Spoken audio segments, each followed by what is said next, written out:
আহি গ'ল হৰি আৰু আমি আজি এটা নতুন সৃষ্টিৰ সন্ধানত আছো মজা আছে আৰু ৰাংঢালীৰ এটা সাংঘাতিক কম্পোজিশন কৰি আছো আজি এবাৰ দৰঙীয়া কৃষ্টি সংস্কৃতিৰ মাজত সোমাই পৰিব ৰাংঢালী আৰু হৰিয়া কিবা এটা ক'ব একদম বিৰাট ধুনীয়া এটা কম্পোজিশন দৰঙৰ ওজাপালি আৰু খুলিয়া ভাউৰিয়াৰ একচুয়ালি আমাৰ দৰঙী খুলিয়া ভাউৰিয়া কয় আৰু এটো পাৰশংকৰী যুগৰে হয় আমাৰ ভাওনা নহয় ভাউৰিয়া হয় খুলিয়া ভাউৰিয়া আৰু তাত মানে আমাৰ যি বহুৱা থাকে যে কমেডি কৰে তেওঁলোকৰ কিছুমান নিৰ্দিষ্ট গীত আছে একদম তাহানিৰ পৰা চলি আহিছে আৰু বৰ ধুনীয়া তাৰ মানে সেইবোৰ শুনিলে মানে আপুনি গানুম হিৰ হৈ থাকে গতিকে এবাৰ ককায়ে তাৰ মানে বিহুৰ লগত ইমান ধুনীয়া এটা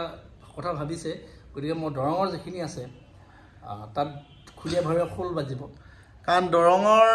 হুকনানী উজা ইয়াৰ দেউতাক যেহেতু হুকনানী উজা সিপাঝাৰৰ গতিকে ই এটা উজাৰ ল'ৰা ইয়াৰ সৃষ্টিখিনি এবাৰ চাব লাগিব ইয়াক এটা কম্পোজিশন কৰিবলৈ দিছো বিৰাট ধুনীয়া আমি কম্পোজিশন কি হ'ব পাতিলোৱে এনে বিৰাট ধুনীয়া এটা বেলেগ এটা আহি আছে তাৰমানে আপোনালোকে মানে সঁচাকৈ ভাল পাব তাৰমানে একদম মজা আছে আমি কৰিম আপোনালোকে শুনিব দেই ৰাইজ মজা আছে